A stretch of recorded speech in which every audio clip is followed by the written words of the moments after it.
जय हिंद साथियों, आपका अपने यूट्यूब चैनल एनपीए एनएमएस पे हार्दिक स्वागत है। आज की जो हमारी वीडियो है वो साइंस का दूसरा वीडियो हमारा है। पहला वीडियो आप तक पहले ही पहुंच चुका होगा। तो ये जो क्लास है हमारी यूपी एनएमएस से संबंधित तो है ही, लेकिन साथ में आपको पता होगा ये श्रेष्ठा वगैरह सब लोग देख सकते हैं। वैसे कम्पिटेटिव क्लास के लिए बहुत ही महत्वपूर्ण होने वाली है, तो मोस्ट इंपॉर्टेंट क्लास है। तो शुरू करते हैं बिना समय को गवाए हुए। तो पहला क्वेश्चन हमारा क्या है, द्रव्यमान का एमकेएस पद्धति में मानक मात्रक क्या है। तो भाई मानक मात्रक द्रव्यमान का किलोग्राम होता है। तो ऑप्शन नंबर बी बिल्कुल ही हमारा सही जवाब हो जाएगा। ऑप्शन नंबर बी बिल्कुल ही हमारा सही जवाब हो जाएगा। अगला क्वेश्चन देखते हैं, क्वेश्चन नंबर 3, घड़ी के पेंडुलम की गति उदाहरण है। मतलब जो घड़ी का पेंडुलम होता है, पेंडुलम की जो गति होती है ना, वो किस चीज का उदाहरण है। सरल रेखीय गति, वृत्तीय गति और घूर्णन गति। देखिए दोलन गति, तो देखो घूम के आना फिर से जाना फिर से घूम के आना, तो वो वहां पे दोलन गति होती है। तो ऑप्शन बी बिल्कुल ही हमारा सही जवाब हो जाएगा। अगला क्वेश्चन देखते हैं भाई, क्वेश्चन नंबर 3। क्वेश्चन नंबर 3 क्या कह रहा है, ऊर्जा का नवीनीकरणीय स्रोत है। देखो नवीकरणीय स्रोत उसे कहते हैं जो कभी भी समाप्त ना हो। जैसे आप बात कर लें पवन ऊर्जा का, सौर ऊर्जा का और जल ऊर्जा का। तो इसमें क्या है, सौर ऊर्जा है। तो ऑप्शन नंबर ए बिल्कुल ही हमारा सही जवाब हो जाएगा। क्वेश्चन नंबर 3 का ऑप्शन नंबर ए बिल्कुल ही सही जवाब है। अगला देखते हैं भाई, क्वेश्चन नंबर 4, जब पृथ्वी की उपछाया से होकर चंद्रमा गुजरता है तब होता है। तब भाई क्या होता है। तो पूर्ण चंद्र ग्रहण होता है, पूर्ण सूर्य ग्रहण होता है, खंड सूर्य ग्रहण होता है, अखंड चंद्र ग्रहण होता है। तो भाई यहाँ पर ऑप्शन नंबर डी बिल्कुल ही हमारा सही जवाब होगा, खंड चंद्र ग्रहण। ऑप्शन नंबर डी बिल्कुल ही हमारा सही जवाब है। अगला क्वेश्चन देखते हैं, द्रव में ऊष्मा संचरण होता है। तो भाई जो द्रव में ऊष्मा संचरण होता है वो संवहन द्वारा होता है। किसके द्वारा होता है भाई, संवहन द्वारा होता है। तो अगला क्वेश्चन देखते हैं, क्वेश्चन नंबर 6, 500 मीटर की ऊंचाई पर उड़ते हुए हवाई जहाज में होती है। अब चाहे 500 मीटर पर उड़े और चाहे 1000 मीटर पर उड़े, उसमें क्या होंगी, स्थितिज ऊर्जा और गतिज ऊर्जा दोनों ही ऊर्जाएं होंगी। कौन सी, दोनों ऊर्जाएं होनी चाहिए। तो सी वाला बिल्कुल सही होगा। डी में लिखा है नहीं होंगी, तो ये तो गलत हो गया। तो सी वाला, गतिज ऊर्जा और स्थितिज ऊर्जा दोनों ही पाई जाएंगी। अगला देखते हैं, क्वेश्चन नंबर 7, कह रहा अवतल दर्पण में आभासी सीधा व बड़ा प्रतिबिंब प्राप्त करने के लिए वस्तु की स्थिति क्या होगी। तो भाई वस्तु की जो स्थिति होगी वो दर्पण के ध्रुव व मुख्य फोकस के बीच में होना चाहिए। तो ऑप्शन नंबर डी बिल्कुल ही हमारा सही जवाब हो जाना चाहिए। अगला क्वेश्चन है, निम्न में से किससे घर्षण द्वारा आसानी से आवेशित नहीं किया जा सकता। तो इसमें जो होगा आपका सही जवाब ऑप्शन नंबर डी बिल्कुल ही सही जवाब हो जाएगा, लकड़ी का टुकड़ा। इसमें जो घर्षण द्वारा आसानी से आवेशित नहीं कर सकते भाई। अगला क्वेश्चन देखेंगे भाई, क्वेश्चन नंबर 9, मानव नेत्र में किसी वस्तु का प्रतिबिंब बनता है। तो मानव नेत्र में सभी को पता होगा रेटिना पे बनता है। कहाँ बनता है भाई, रेटिना पे बनता है। ऑप्शन नंबर बी बिल्कुल ही हमारा सही जवाब हो जाएगा। अगला क्वेश्चन देखते हैं, अचुंबकीय पदार्थ है। देखो अचुंबकीय पदार्थ, सबसे पहले तो आपको पता होना चाहिए चुंबकीय पदार्थ कौन कौन से होते हैं। जैसे निकिल है, कोबाल्ट है, लोहा है, ये सभी क्या है, ये चुंबकीय। सोना आपका क्या है भाई, अचुंबकीय पदार्थ है। तो ऑप्शन नंबर बी बिल्कुल ही हमारा परफेक्ट एंड राइट जवाब हो जाना चाहिए। अगला क्वेश्चन देखते हैं भाई, क्वेश्चन नंबर 11, दाब का मात्रक क्या है। तो वैसे तो दाब का मात्रक पास्कल भी होता है, लेकिन यहाँ पर पास्कल आपको दिया नहीं गया है। तो न्यूटन प्रति metre square. Option number D बिल्कुल ही हमारा सही जवाब हो जाना चाहिए। अगला देखते हैं क्वेश्चन नंबर 12, एक कमरे के भवन में स्थित कंप्यूटर नेटवर्क को कहते हैं। मतलब जो कमरे के अंदर जो होता है ना स्थित कंप्यूटर जो होता है, उसके नेटवर्क को क्या कहा जाता है भाई। तो उसके नेटवर्क को LAN कहा जाता है, लैन। क्या कहते हैं, लैन कहते हैं। अगला क्वेश्चन देखते हैं भाई, क्वेश्चन नंबर 13, बिजली के प्लग एवं स्विच बनाने में प्रयोग होने वाला जो प्लास्टिक है उसको क्या कहते हैं भाई। तो उसको क्या कहते हैं आप, बेकेलाइट का बना होता है। वो प्लग जो प्लास्टिक होती है वो क्या होती है, बेकेलाइट से बनी होती है। ठीक है, वो प्लग बेकेलाइट का बना होता है, राइट। अगला देखेंगे, निम्न में कौन सूचक इंडिकेटर नहीं है। कौन जो है वो सूचक इंडिकेटर नहीं है। तो एंडासीड जो है वो इंडिकेटर नहीं है। ठीक है, अगला देखते हैं क्वेश्चन नंबर 15। क्वेश्चन नंबर 15 क्या है, निम्नलिखित में से कौन सी अक्रिय गैस नहीं है। तो कौन सी अक्रिय गैस नहीं है, तो भाई जो नाइट्रोजन है वो आपकी अक्रिय गैस नहीं है। देखिए गैसेस से संबंधित आपका पहले भी क्वेश्चन आया था और इसमें भी क्वेश्चन आया है। ठीक है, तो मोस्ट इंपॉर्टेंट समझ लेना, यहाँ से क्वेश्चन आपके पूछे जाएंगे। बल्ब का तंतु किस धातु का बना होता है? भाई जो आपके घर में जो वो आर्गन वाले बल्ब होते हैं ना, उसमें जो होता है जो तंतु होता है वो किस धातु का बना होता है भाई? तो आपका टंगस्टन। ऑप्शन नंबर सी बिल्कुल ही हमारा सही जवाब हो जाना चाहिए।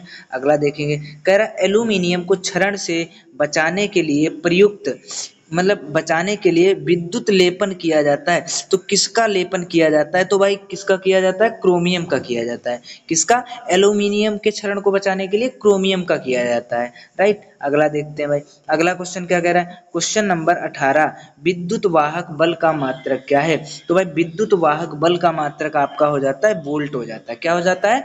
वोल्ट हो जाता है। ऑप्शन नंबर सी बिल्कुल ही हमारा सही जवाब हो जाना चाहिए। अगला क्वेश्चन देखते हैं भाई, अगला क्वेश्चन है परिवर्ती संयोजकता प्रदर्शित करते हैं। तो भाई परिवर्ती संयोजकता आपको पता होगा लोहा Fe करता है। वैसे इसमें दो दे रखे हैं तो दोनों सही होंगे, एफ वो सी और डी, लेकिन यहाँ पर क्या होना चाहिए भाई? सी मानेंगे क्योंकि पहले कौन आया है? सी आया है। वैसे दोनों सही, एफ ई सेम है ना, तो एफ ई आता है, ठीक है। अगला क्वेश्चन देखेंगे भाई, क्वेश्चन नंबर 20 कह रहा है हीरा एक क्या है? तो भाई हीरा क्या है? हीरा एक तत्व है। क्या है? तत्व है भाई। मोस्ट इंपॉर्टेंट और सरल क्वेश्चन था। अगला देखेंगे, फोटो फिल्म के निर्माण में प्रयोग होता है। तो फोटो फिल्म के निर्माण में एसीटेट मतलब सेलुलोज एसीटेट आपका यूज होता है। क्या यूज होता है? सेलुलोज एसीटेट यूज होता है। अगला क्वेश्चन देखेंगे भाई, अगला क्वेश्चन आपका है तरल सोना किसे कहते हैं? तो भाई तरल सोना किसे कहते हैं? पेट्रोलियम को कहते हैं। मोस्ट इंपॉर्टेंट, ये मोस्ट इंपॉर्टेंट क्वेश्चन हैं आपके लिए और बहुत ही बेहतरीन, और ये रिपीटेड क्वेश्चन है आपके प्रीवियस ईयर में आए हुए क्वेश्चन हैं, और जितने भी आपके दिन बचे हैं ना, सभी दिन आपको यही प्रैक्टिस सेट मिलते रहेंगे रिपीटेड वाले। मानव शरीर की सबसे छोटी हड्डी क्या होती है भाई? कान में होती है ना, उसका नाम क्या है? स्टेपीज होता है। क्या होता है भाई? स्टेपीज होता है, जो कान की हड्डी होती है ना सबसे छोटी। और सबसे बड़ी क्या होती है भाई? जांघ की हड्डी, जिसको हम बोलते हैं फीमर। क्या बोलते हैं? फीमर बोलते हैं। अच्छा, ऑक्सीन क्या है? ऑक्सीन क्या है? तो भाई ऑक्सीन आपका एक हार्मोन है, वो भी कैसा? पादप हार्मोन। कैसा है? पादप, मतलब जो पौधे वगैरह होते हैं ना, उन पे हार्मोन होता है। अच्छा, आप लोगों के लिए एक जानकारी के लिए मैं बता देना चाहता हूँ, जो मेरे नए स्टूडेंट्स या नए लोग जुड़े हैं मेरे भाई, तो नेशनल प्रथम एकेडमी पे जो है आपका, जो नेशनल प्रथम एकेडमी ना, यहाँ पर मैं केवल जीके और जीएस के क्वेश्चंस करवाता हूँ, लेकिन मैथ और रीजनिंग के जो क्वेश्चंस हैं, क्योंकि उसके लिए मुझे एक बड़े बोर्ड की आवश्यकता होती है, और यहाँ पर मैं केवल स्क्रीन रिकॉर्डर संबंधित ही वीडियो बना पाता हूँ। तो बड़े बोर्ड की सुविधा जो है, मैं नेशनल प्रथम एकेडमी ग्रुप जो चैनल है यूट्यूब हमारा दूसरा वाला, उस पे जो है हम आपको एनएमएमएस से संबंधित जितने भी प्रैक्टिस सेट हैं मैथ और रीजनिंग से संबंधित, वो सभी मैं प्रैक्टिस सेट कराता हूं। तो जाकर उसको सब्सक्राइब करें और वहां से जरूर देखें जाकर वीडियो, और बहुत ही वहां से मजा आएगा भाई। अगला क्वेश्चन आप देखते हैं, कह रहा है हरित लवक रहित पौधों का समूह क्या कहलाता है? तो आपका कवक हो जाएगा। क्या हो जाएगा?